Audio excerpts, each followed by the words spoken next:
السلام علیکم ورحمۃ اللہ وبرکاتہ۔ امید ہے آپ سب خیریت سے ہوں گے۔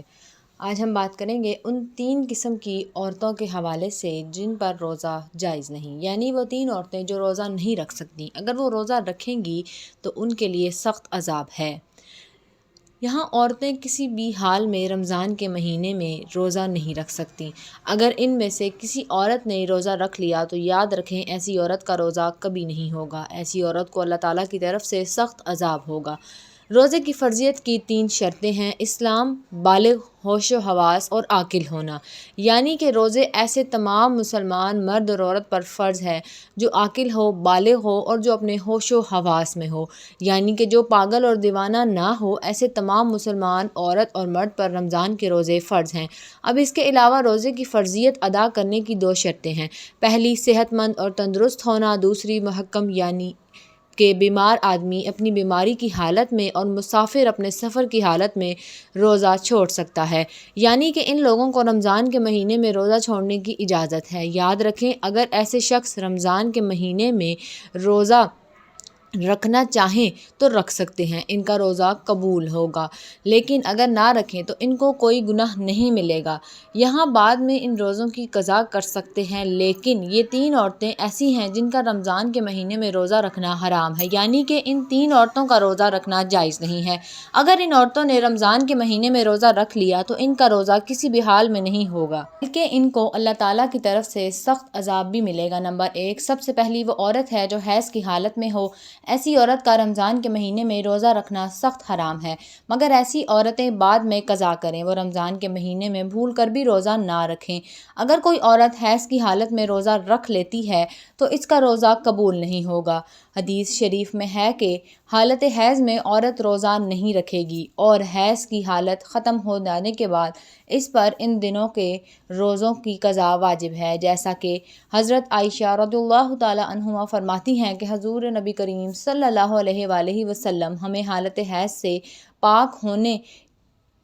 پر روزوں کا حکم فرماتے، جیسا کہ حضرت عائشہ صدیقہ رضی اللہ تعالیٰ عنہا فرماتی ہیں کہ حضور نبی کریم صلی اللہ علیہ وآلہ وسلم ہمیں حالت حیض سے پاک ہونے پر روزوں کا حکم فرماتے۔ اس کے علاوہ روزے کی حالت میں اگر مغرب سے پہلے کسی بھی وقت عورت کو حیض آ جائے تو اس کی وجہ سے روزہ فاسد ہو جائے گا اور پاک ہونے کے بعد اس روزے کی قضا رکھنا لازم ہوگا۔ جو عورت حیض و نفاس کی حالت میں ہو اسے کھانا پینا چاہیے، یعنی روزہ داروں کی مشابہت کی وجہ سے تنہائی میں بھی بھوکی پیاسی نہ رہے۔ البتہ اس کے برعکس اگر حائضہ عورت دن کا کچھ حصہ گزرنے کے بعد پاک ہو گئی تو اب دن کے باقیہ حصے میں کھانے پینے سے رکنا رہنا چاہیے۔ نمبر 2، ناظرین، دوسری عورت وہ ہے جو نفاس کی حالت میں ہو۔ عورت کے لیے نفاس کے ایام میں نماز پڑھنا اور روزہ رکھنا شرعاً جائز نہیں، البتہ ان ایام کے روزوں کی قضا لازم ہے، نماز کی قضا نہیں۔ نفاس کتنے دن تک شمار ہوگا اور نماز روزے کی قضا کب لازم قرار دی جائے گی، اس سلسلے میں تفصیل درج ہے۔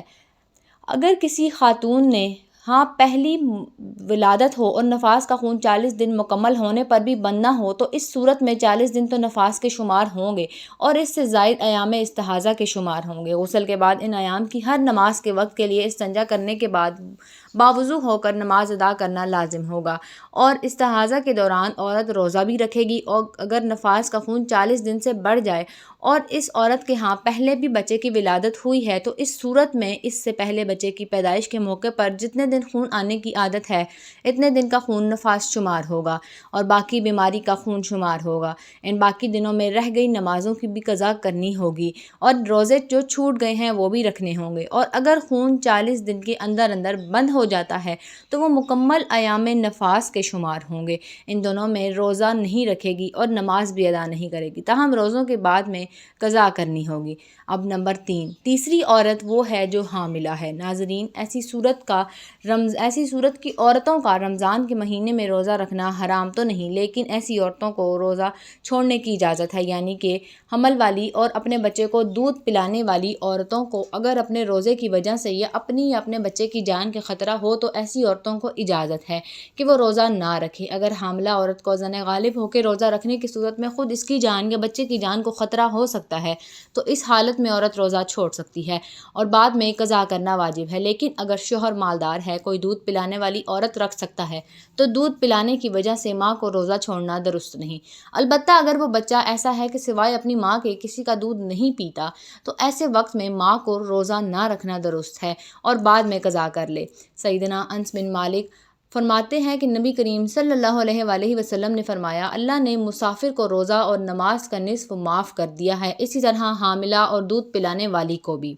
عمر رضی اللہ تعالی عنہما سے حاملہ کے بارے میں پوچھا گیا جسے اپنے بچے کے نقصان کا خطرہ ہے، فرمایا وہ روزہ چھوڑ دے، اس کے بدلے میں ایک مسکین کو تقریباً نصف کلوگرام گندم دے دے۔ اب آپ کو بتاتے ہیں کہ ایسی کون سی عورتیں ہیں جن کو رمضان کے مہینے میں روزہ چھوڑنے کی اجازت ہے۔ نمبر 1، اگر کوئی عورت سفر کی حالت میں ہو یا بیماری کی حالت میں ہو یا پھر اپنے بڑھاپے کی وجہ سے اتنی زیادہ کمزور ہو گئی ہو تو اگر اس نے روزہ رکھ لیا تو اس کی جان جانے کا خطرہ ہو سکتا ہے، تو ایسی عورتوں کے لیے روزہ چھوڑنے کی اجازت ہے، مگر ایسی عورتوں کو چاہیے کہ اگر وہ بعد میں صحت مند اور تندرست ہو جائیں تو وہ ان روزوں کی قضا کرے۔ اگر بعد میں وہ پھر دوبارہ صحت مند نہ ہو سکی تو اسے چاہیے کہ وہ ان روزوں کا کفارہ ادا کرے، اور کفارہ یہ ہے کہ ہر ایک روزے کے بدلے میں کسی مسکین کو 2 وقت پیٹ بھر کر کھانا کھلایا جائے۔ نمبر 2، اگر کسی عورت کو روزے کی حالت میں سانپ نے ڈس لیا ہو، اس کی جان جانے کا خطرہ بن گیا، تو ایسی عورت کو بھی حکم ہے کہ وہ اپنے اس روزے کو توڑ سکتی ہے، اس کو کوئی گناہ نہیں ہوگا، لیکن بعد میں جب وہ صحیح ہو جائے تو اس روزے کی بھی قضا کرے۔ نمبر 3، عورت حیض سے پورے 10 دن اور 10 رات میں فارغ ہو گئی، اب اس کو چاہیے کہ وہ اگلے دن کا روزہ رکھ لے،